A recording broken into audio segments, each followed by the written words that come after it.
दुनिया की तमाम छोटी और बड़ी खबरों के लिए हमारे चैनल को सब्सक्राइब करना न भूलें और बेल का बटन जरूर दबाएं। एक ट्रस्टी ऐसे थे कि जिनको 3 मरतबा वक्फ बोर्ड ने नोटिस दी, उसके बावजूद भी नहीं आए।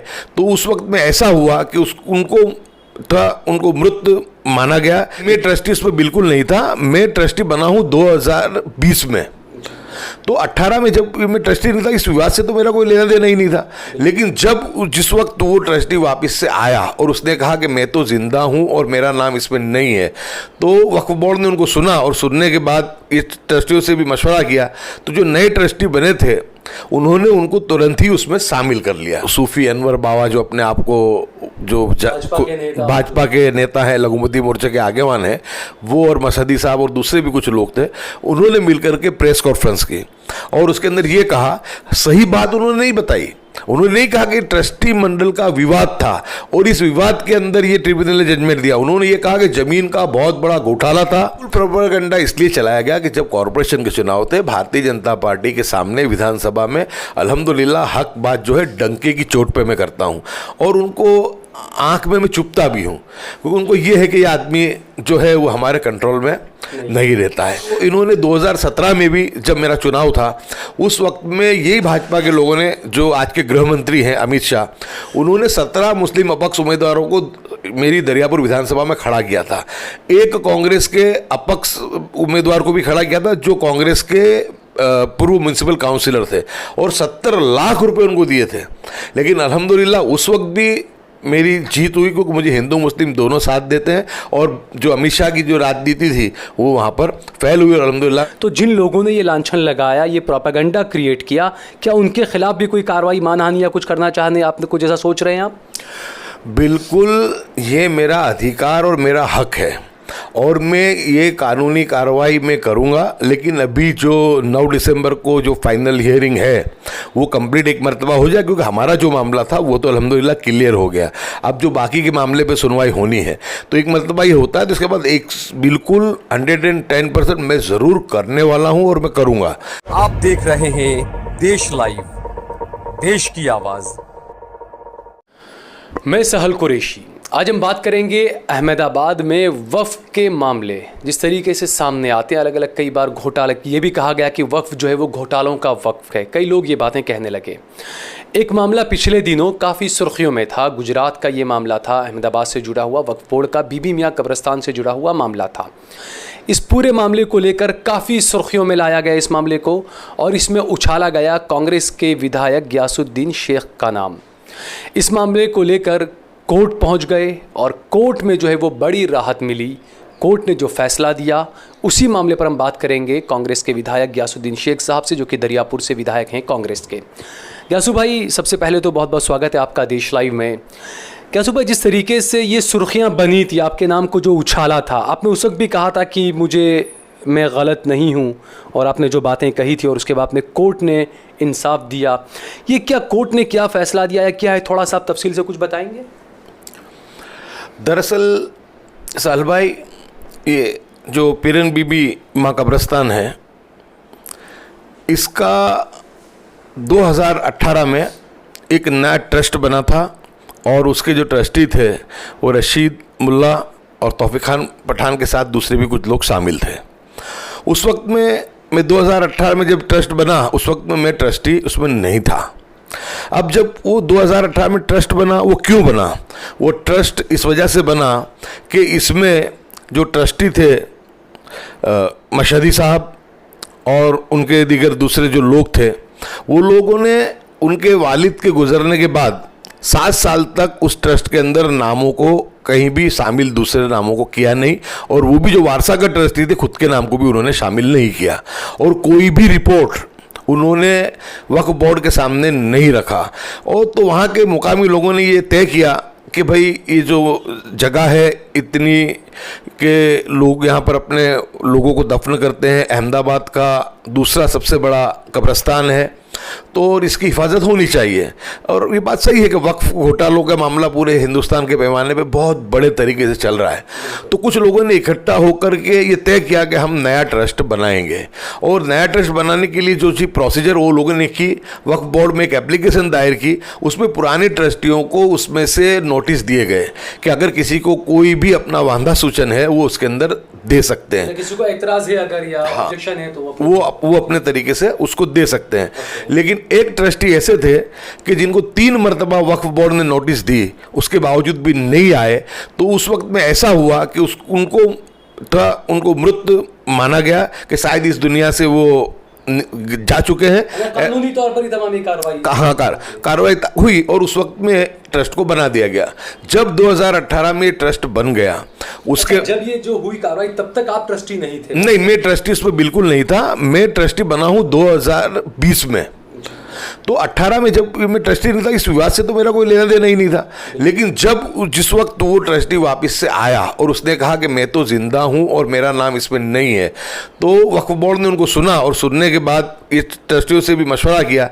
तो जो नए ट्रस्टी बने थे उन्होंने उनको तुरंत ही उसमें शामिल कर लिया, क्योंकि वो तो प्रोसीजर है, उनको जो है पुराने ट्रस्टी उनको तुमको लेना ही पड़ेगा, और उन्होंने तुरंत ही उनको ले लिया। यानी वो मामला वहाँ पर सुलझ गया था। लेकिन जो जलालुद्दीन मशहदी साहब हैं, उन्होंने उस चीज़ को लेकर के एक जो याचिका थी वक्फ में दायर की और कहा कि ये गलत हुआ है। वक्फ ने कहा कि नहीं, ये बिल्कुल सही हुआ है, सही प्रोसीजर हमने की है, सबको नोटिस दी। नोटिस देने के बाद जो नहीं आया उसको हमने मृत घोषित किया, और अब जब वो आ गए तो उनको इसमें हमने शामिल कर लिया है।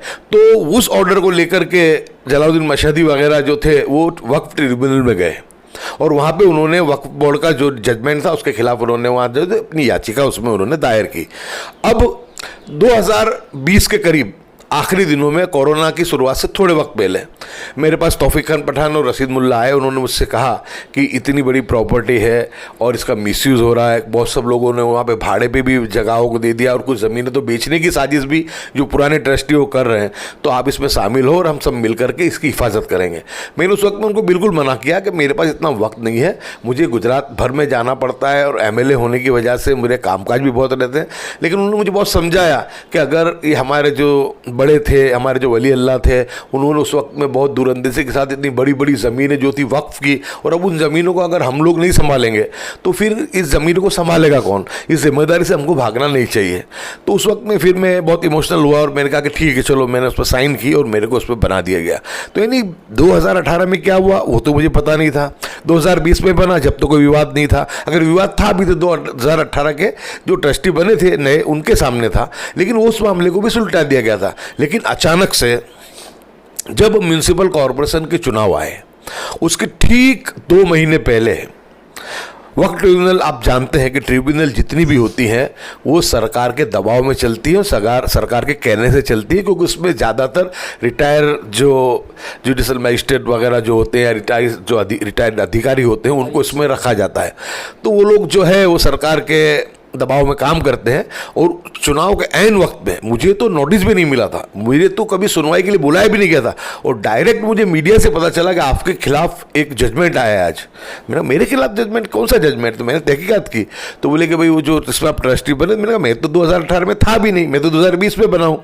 लेकिन उस जजमेंट में ये लिखा था कि जो ट्रस्टी 2018 से लेकर के 2020 में बने हैं तमाम को इस ट्रस्ट में से रद्द किया जाता है, उनका नामांकन रद्द कर दिया जाता है, और वो आजीवन ट्रस्टी भी नहीं रहेंगे, और उनके सामने जो भी प्रोसीजर है कानूनी कार्रवाई की वो करनी चाहिए। अब ये बात आई, जब मुझे तो पता नहीं था, मैंने तहकीकात की कि क्या मामला है। लेकिन उसके पीछे का जो उनका मकसद था, इसमें जो सूफी अनवर बाबा जो अपने आप को जो भाजपा के नेता हैं, लघुमती मोर्चे के आगेवान हैं, वो और मशहदी साहब और दूसरे भी कुछ लोग थे, उन्होंने मिलकर के प्रेस कॉन्फ्रेंस की और उसके अंदर ये कहा, सही बात उन्होंने नहीं बताई। उन्होंने नहीं कहा कि ट्रस्टी मंडल का विवाद था और इस विवाद के अंदर ये ट्रिब्यूनल ने जजमेंट दिया। उन्होंने ये कहा कि जमीन का बहुत बड़ा घोटाला था, जमीन के अंदर ये गयासुद्दीन शेख को ट्रस्टी यहाँ की करोड़ों रुपए की जमीन को बेच डाला है, और जो दूसरी जमीन है उसको भी ये लोग बेच डालेंगे। अब जो जजमेंट आ गया है तो गयासुद्दीन शेख के साथ सब ट्रस्टी जेल में भी जाएंगे और उनके सामने कानूनी कार्रवाई भी होगी। प्रोपेगेंडा चलाया गया, आप ये कहना चाह रहे हैं? बिल्कुल प्रोपेगेंडा इसलिए चलाया गया कि जब कॉरपोरेशन के चुनाव थे, भारतीय जनता पार्टी के सामने विधानसभा में अल्हम्दुलिल्लाह हक बात जो है डंके की चोट पे मैं करता हूँ, और उनको आंख में मैं चुपता भी हूँ, क्योंकि उनको ये है कि ये आदमी जो है वो हमारे कंट्रोल में नहीं रहता है। तो इनको ये मकसद था ही, क्योंकि इन्होंने 2017 में भी जब मेरा चुनाव था उस वक्त में यही भाजपा के लोगों ने, जो आज के गृह मंत्री हैं अमित शाह, उन्होंने 17 मुस्लिम अपक्ष उम्मीदवारों को मेरी दरियापुर विधानसभा में खड़ा किया था।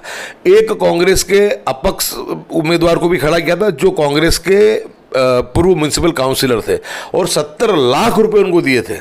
लेकिन अल्हम्दुलिल्लाह उस वक्त भी मेरी जीत हुई, क्योंकि मुझे हिंदू मुस्लिम दोनों साथ देते हैं, और जो अमित शाह की जो राजनीति थी वो वहाँ पर फैल हुई, और अल्हम्दुलिल्लाह अल्लाह ने मेरी राजनीति को उसमें चमकाया। जब आप कोर्ट में गए, कोर्ट ने जो फैसला दिया, आपके हक में फैसला आया, अच्छी बात है ये।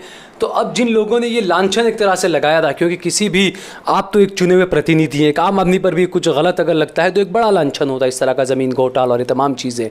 तो अब तो कोर्ट से भी क्लीन चिट मिल गई है, तो जिन लोगों ने ये लांछन लगाया, ये प्रोपेगेंडा क्रिएट किया, क्या उनके खिलाफ भी कोई कार्रवाई, मानहानि या कुछ करना चाहने आप कुछ ऐसा सोच रहे हैं आप?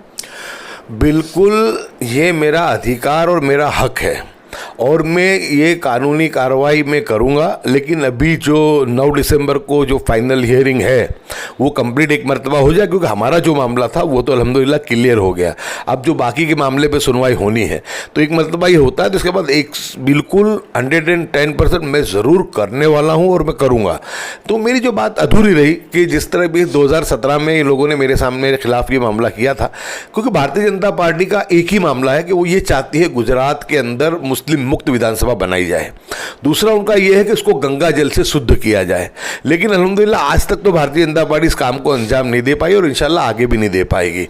अब जब कॉरपोरेशन के चुनाव आए, तो जिस तरह 2017 में मुझे टारगेट किया था, इसी तरह 2022 के जो चुनाव थे उसको मद्देनज़र रखते हुए, कॉरपोरेशन 2021 के जो कॉरपोरेशन के चुनाव को मद्देनज़र रखते हुए, मेरी इमेज को गलत साबित करने के लिए, मुस्लिम समाज में जो मेरी प्रतिभा है वो बताने के लिए कि ये साहूकार नहीं है, ये धारासभ्य चोर है। ये चीज मूसा स्वाग कब्रिस्तान को लेकर भी कुछ इस तरह के मामले उसमें, हाँ, मैं बता रहा हूँ आपको। तो इन्होंने इस मामले को उस वक्त में इस अंदर से दिया कि एक चुनाव को मद्देनजर रखते हुए कि मुस्लिम समाज में मेरी इमेज पे धब्बा लगे, और उसका फ़ायदा जो है, जो भारतीय जनता पार्टी MIM को कराना चाहती थी, वो उसको आसानी से करा पाए। क्योंकि ये MIM और ये जो मामला, वो आगे मैं बताऊँगा किस तरीके से ये इसके दोनों शामिल होते हैं। तो ये जब जजमेंट आया, और जजमेंट को लेकर की जो प्रेस कॉन्फ्रेंस हुई, भारतीय जनता पार्टी के IT सेल कि इनकी फेक जो FB है, इनके व्हाट्सएप ग्रुप, और एक ही तरीके की पोस्ट MIM के जिम्मेदार शमशाद खान पठार और उनके साथी, और दूसरी तरफ से अनवर बाबा जो कहे जाते हैं, ये और इनके साथी, इन्होंने पूरे गुजरात में ये चलाया कि हमने ज़मीन का बहुत बड़ा कौभांड किया, बहुत बड़ा घोटाला किया है। उस वक्त भी मैंने कहा था कि मैं अल्लाह की कसम खा के कहता हूँ कि मैंने कोई गलत काम नहीं किया है, और आप जा कर के करो। अब उसी दौरान, यानी ये मामले को इन्होंने लेकर के लोगों में बदगुमानी फैलाने की पूरी कोशिश की, कुछ लोग उसमें आ भी गए, लेकिन लोगों को जब बाद में पता चला कि बात सही नहीं है तो वे लोग समझे भी। उसी दौरान मूसा स्वाग कब्रिस्तान में एक मैं गेट जो बना रहा था, वो गेट में मेरी लिल्लाह रकम में से और उम्मत मुस्लिमा के इसाले सवाब के लिए बना रहा था।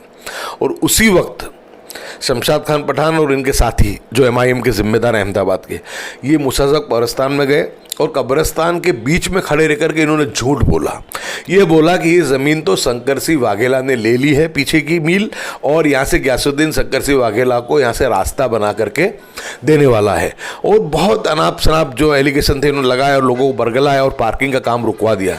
उस वक्त सल भाई, आपने ही बाद में उनका इंटरव्यू किया था, शमशाद खान का। उनके इंटरव्यू में आपके पास उन्होंने पूछा था कि आपके पास कोई एविडेंस है, कोई पुरावे हैं कि ज़मीन शंकर सिंह वाघेला की है, और ये जो काम गयासुद्दीन शेख कर रहा है ये शंकर सिंह के लिए कर रहा है। उस वक्त में उन्होंने, आपके पास विजुअल भी है, उन्होंने कहा था कि नहीं, मेरे पास कोई एविडेंस नहीं है, मुझे कुछ पता नहीं है, मैं कुछ जानता नहीं हूँ। तो जब तुमको पता नहीं है, तुम जानते नहीं हो, तो भी तुमने इतना बड़ा एलिगेशन किस वजह से कैसे लगाया? यानी बात बहुत साफ है, यहाँ पे बात खुल करके आती है।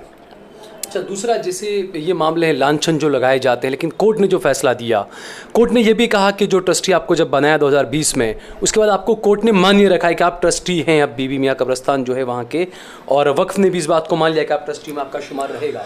हाईकोर्ट ने 24 तारीख को जब हुक्म दिया तो 30 तारीख को वक्फ बोर्ड ने, जो हम 21 ट्रस्टी थे हाईकोर्ट के हुक्म को मानते हुए, जो पुराने जितने भी ट्रस्टी थे 2018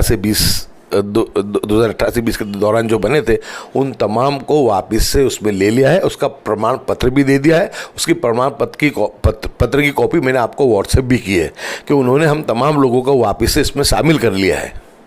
ठीक है, बहुत बहुत शुक्रिया गैस हमसे बातचीत करने के लिए। तो ये जो मामला है दोस्तों, क्योंकि देखिए सियासत के लिए सिर्फ किसी पर लांछन लगा देना ये सही नहीं है। विरोध करना चाहिए हमें किसी का भी, लेकिन विरोध की भी कुछ बुनियाद होनी चाहिए। बिना बुनियाद के किसी का विरोध करना, चाहे किसी भी पार्टी के आप, चाहे आप कांग्रेस के हैं, बीजेपी के हैं, MIM के हैं, आप किसी भी पार्टी के हैं, जब आप किसी का विरोध करते हैं तो आपके पास में मजबूत बुनियाद होनी चाहिए। उसके बाद विरोध करें आप, तो मीडिया के साथी भी आपके साथ खड़े रहेंगे। लेकिन आप बिना वजह किसी को अगर लांछन लगाकर किसी का विरोध करेंगे तो ये सही नहीं है। और हाईकोर्ट का फैसला जो आया है, हाईकोर्ट ने जो बातें कही है, उसमें यह भी मान्य रखा है कि जो लोग, जैसे गयासुद्दीन शेख साहब ने जो बताया कि ये जो पूरा मामला था, इन्होंने पहले भी देश लाइव को इंटरव्यू देते हुए ये बात कही थी कि ये जो पूरा मामला है वो 2018 का मामला था, जबकि गयासुद्दीन शेख साहब जो हैं उस कब्रिस्तान के उस ट्रस्ट में जो है वो 2020 में ट्रस्टी बने थे। उसके पहले क्या हुआ, क्यों हुआ, वो एक अलग मामला था और हाईकोर्ट ने भी इस बात को माना है। तो इन चीज़ों को लेकर, इन फैसलों को लेकर हमें ये बात को समझना चाहिए कि हमें किसी के भी बहकावे में नहीं आना चाहिए, चाहे वो MIM हो, चाहे वो कांग्रेस हो, चाहे वो बीजेपी हो। पॉलिटिकल मामले को दूर रखकर हमें अपनी जो वक्फ की इमलाक है, वक्फ की जो ज़मीनें हैं, जायदाद जो है वक्फ की, उसका तहफ़्फ़ुज़ किस तरीके से किया जाए, इस पर हम सभी को गौर ज़रूर करना चाहिए। लेकिन जो पॉलिटिकल जो प्रोपेगेंडा कराया जाता है उससे हमें बचना चाहिए।